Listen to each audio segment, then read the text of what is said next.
నమస్తే శ్రీమాత్రే నమః శ్రీ గురుభ్యో నమః. అయితే నేను ఎప్పుడూ మీ ముందుకు ఒక్కొక్క ప్రతి నెలలోనూ వచ్చే రాజయోగాలను మాత్రమే వాటితో మాత్రమే నేను మీ ముందుకొస్తాను. అయితే ఈ రాజయోగాలు, మహారాజయోగాలు, యోగాలు ఇలాంటి వాటిలో స్పెషల్. ప్రతి ఒక్కళ్ళకి ఏదో ఒక మంచి జరగాలనే ఆశయంతో మీ ముందుకు ఈరోజు మరొక యోగాన్ని తీసుకొచ్చాను. అయితే ఆ యోగం ఏంటంటే శుక్రగ్రహము నక్షత్రంలోకి మారడం వల్ల వచ్చే అరుదైన రాజయోగం అన్నమాట.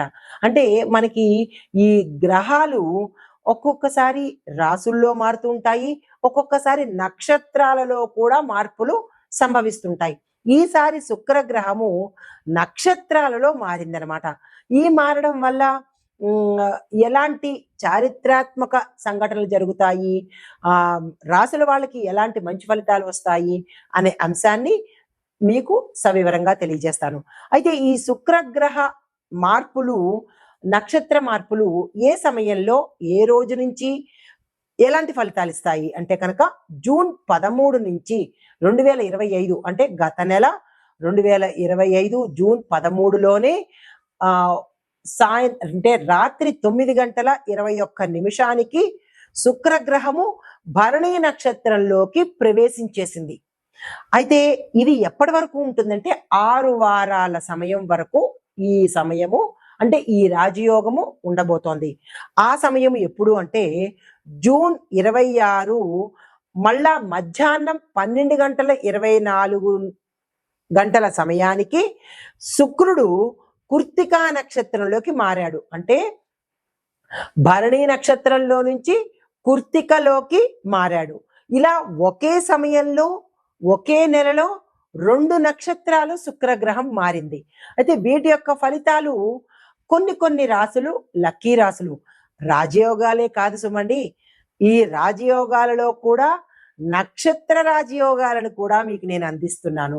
అయితే 4-5 రాసులు అయితే మాత్రము చాలా చక్కగా ఉండబోతున్నాయి.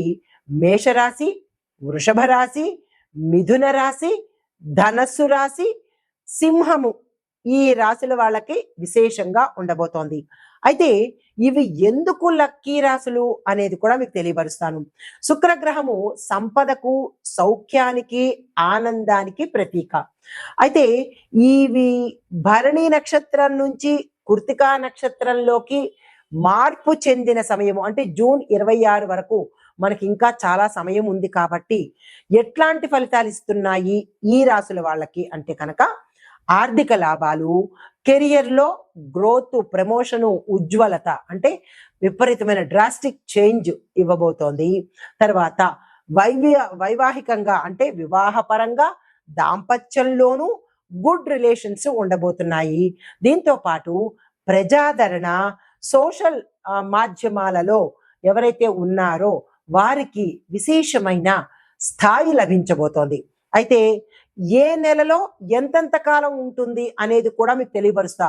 మీకు ఒక కన్ఫ్యూజన్ రావచ్చు, ఏ నెలలో మేము చూసుకోవాలి, ఎంతెంత సమయం ఉండబోతోంది అనే సందేహం లేకుండా అది కూడా మీకు ఇక్కడ ఇచ్చేస్తాను. అయితే ఈ శుక్రగ్రహము భరణి నక్షత్రంలో జూన్ 13 నుంచి 26 వరకు, కృత్తికా నక్షత్రంలో జూన్ 26 నుంచి సుమారు జూలై 10 వరకు అనగా 12 రోజులు ఉండబోతోంది. అయితే ఈ ఈ 2 రోజులు చాలా గుర్తుపెట్టుకోండి. వీలైతే స్కిప్ చేయకుండా నోట్ చేసుకునే ప్రయత్నం చేయండి, లేదా మరల చూసే ప్రయత్నం చేసుకోండి.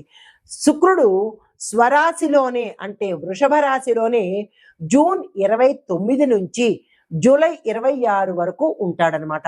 ఇది కూడా మీరు చాలా జాగ్రత్తగా ఏ రాశుల వాళ్ళకి ఏ సమయాల్లో అనేది చెప్పాను కాబట్టి రాసుకుని నేను చెప్పే పరిహారాలు కానీ ఈ యొక్క ఫలితాలు కానీ జాగ్రత్తగా చూసుకునే ప్రయత్నం చేసుకోండి.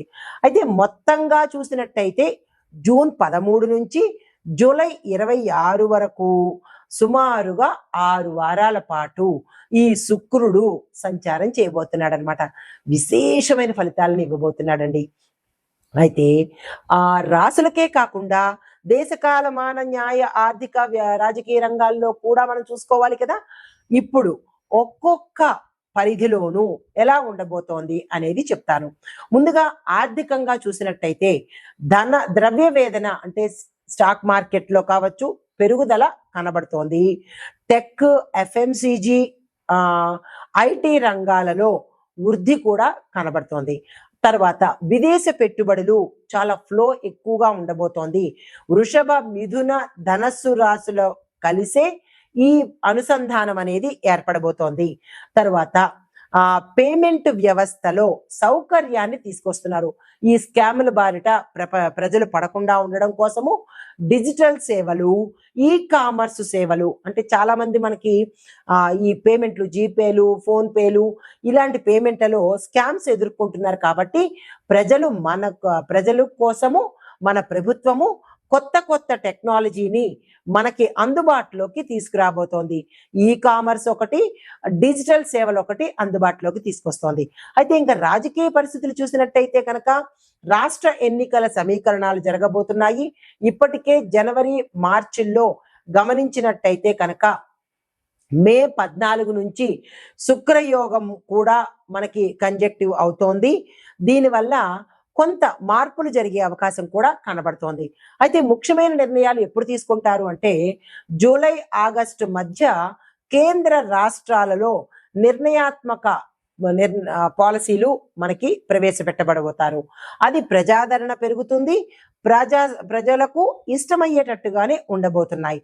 అయితే న్యాయ వ్యవస్థ ఎలా ఉంటుంది అంటే కనుక పెండింగ్ కేసులు తీర్పుకు వచ్చేటట్టుగాను కొన్ని కీలకమైన ఆధారాలతో నిర్ణయాలు ఇవ్వడం జరుగుతుంది.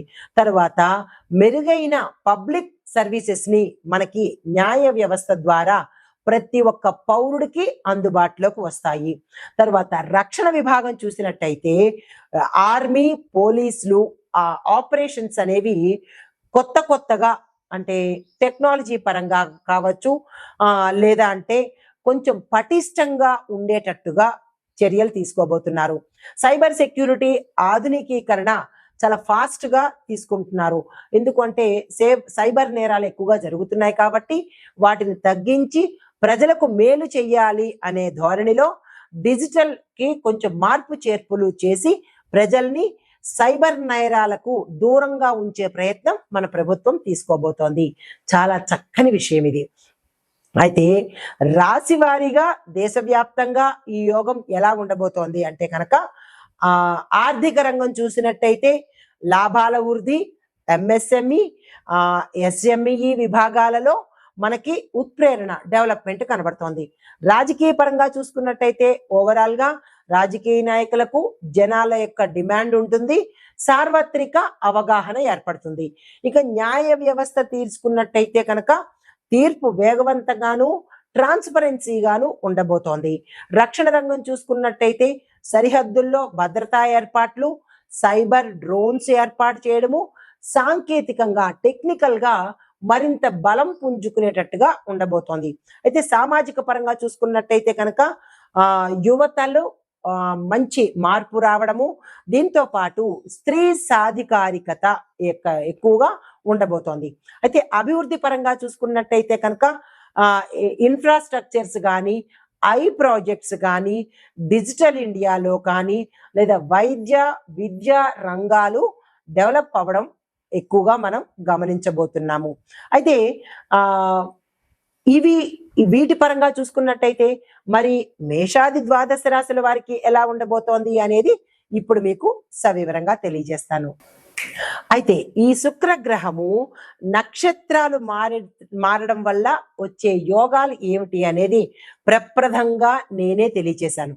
అయితే వీటి క్రమంలో మేషాది ద్వాదశ రాశుల వారికి ఎలా ఉండబోతోంది అంటే తదుపరి రాశి వృషభ రాశి. ఈ రాశి వారి యొక్క గ్రహస్థితి శుక్రుడు లగ్న స్థానంలో ఉన్నాడు, స్వరాశిలో ఉన్నాడు. మరి ఫలితాలు ఎలా ఇంటిస్తున్నాడు అంటే కనుక ఆరోగ్యం బాగుంటుంది, వ్యక్తిగతంగా బలంగా ఉండబోతున్నారు. మీకు చెప్పదగిన చిన్ని మంత్రము ఓం ద్రాం ద్రీం ద్రౌం సహ శుక్రాయ నమః. ఈ మంత్రాన్ని 108 సార్లు అచ్చు తప్పులు లేకుండా చదువుకోండి. అయితే ఈ మంత్రం చదవడం వల్ల మీకు లాభం ఏంటి అంటే కనుక ఆ మీకు ఖర్చులు తగ్గి ఆదాయ వృద్ధి, సౌఖ్యము, బలము చేకూరుతాయి. అయితే పరిహారంగా ఏం చేయాలి అంటే కనుక దుర్గామ్మ వారి అష్టోత్తర పారాయణ చేసుకోండి. ఇవి చేయడంతో పాటు ఏవైనా మీరు ఖర్చులు పెట్టేటప్పుడు అప్రమత్తంగా ఉండే ప్రయత్నం చేసుకోండి. నమస్తే. అయితే ఈ శుక్రుడు ఈ నక్షత్రం నుంచి నక్షత్రం ఇక్కడ చాలా గమనించాలి. రాశి నుంచి రాశి కాదు, నక్షత్రం నుంచి నక్షత్రం మారినప్పుడు ఓవరాల్ గా ఎలాంటి ఫలితాలు ఉంటాయి అంటే కనుక జూన్ 13 నుంచి జూలై 26 వరకు ఉంటాడు. ఈ విషయాన్ని ప్రతి ఒక్కళ్ళు గమనించుకోండి.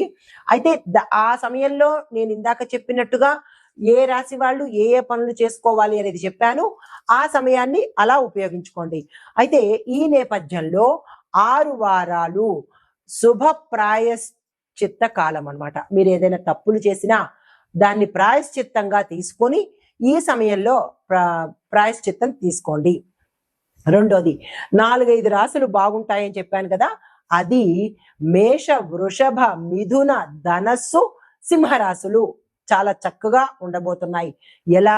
ఆర్థికంగాను, కెరియర్ పరంగాను, కుటుంబ పరంగాను చక్కగా ఉండబోతున్నారు. అయితే ఇంకా దేశవ్యాప్తంగా ఓవరాల్ గా ఎలా ఉండబోతోంది అంటే కనుక ఆర్థిక వృద్ధి ఉంటుంది, రాజకీయంలో కొత్త చరిత్రలు రాబోతున్నాయి, న్యాయం పారదర్శకంగా ప్రతి ఒక్కళ్ళకి ప్రతి పౌరుడికి అందుబాటులోకి వస్తుంది, భద్రతలో మన దేశము టాప్ రేంజ్ లో ఉండబోతోంది. అంటే భద్రతా ఏర్పాట్లు చాలా విస్తృతంగా తీసుకోబోతున్నారు. అయితే ఇది ఒక గోల్డెన్ పీరియడ్ అని చెప్పొచ్చు. జూన్ 13 నుంచి జూలై 26 వరకు ప్రతి ఒక్కళ్లకు ఇది గోల్డెన్ పీరియడ్. దీన్ని వృధా చేసుకునే ప్రయత్నం అస్సలు చేసుకోకండి. నమస్తే.